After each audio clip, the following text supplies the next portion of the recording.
एकनाथ खडसे आपल्याबरोबर आहेत। एकनाथ खडसे जी आदित्य ठाकरे यांच्यावरती आरोप लावण्यात आलेले होते दिशा सालियान प्रकरणात, परंतु आता आरोप करण्यात आता मात्र एसआयटीने कोर्टामध्ये सांगितलं की दिशा सालियान प्रकरणात आदित्य ठाकरे यांचा कोणताही संबंध नाही। राजकीय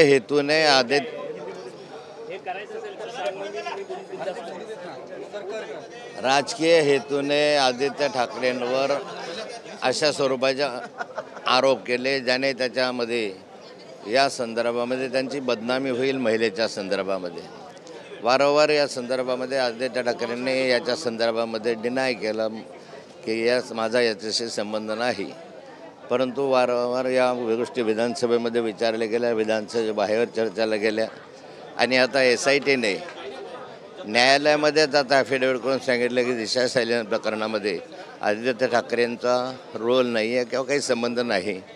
यामुळे ज्यांनी आरोप केलेले आहेत ते तोंडावर पडले, तोंड कसे पडले। परंतु राजकारणात उठवण्याचा हा सगळा प्रयत्न आहे का? तुमच्यावरती देखील अनेक आरोप यापूर्वी देखील लागलेले, कोणत्याही आरोपांची सत्यता समोर आलेली नव्हती।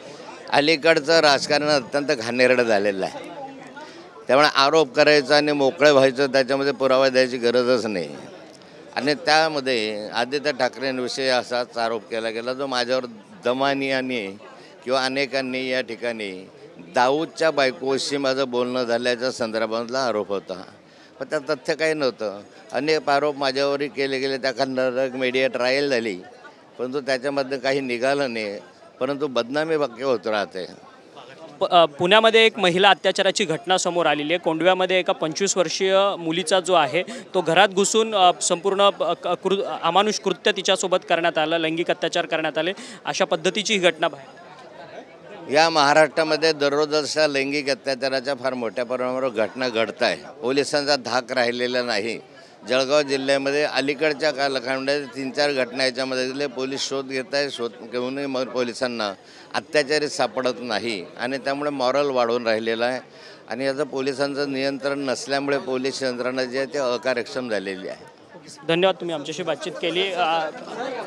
एकनाथ खडसे होते। एकनाथ खडसे यांचा थेट आरोप आहे की माझ्यावरती देखील अनेक आरोप जे आहेत ते अंजली दमानिया यांच्याकडनं करण्यात आलेले होते आणि त्यानंतर त्याची कोणती सत्यता जी आहे ती समोर आलेली नव्हती, अशा पद्धतीचा थेट आरोप जो आहे तो एकनाथ खडसे यांनी आपल्याशी बोलताना व्यक्त केला। व्हिडिओ जर्नलिस्ट सिद्धेश अक्षय मंकणी, टीव्ही 9 मराठी, मुंबई।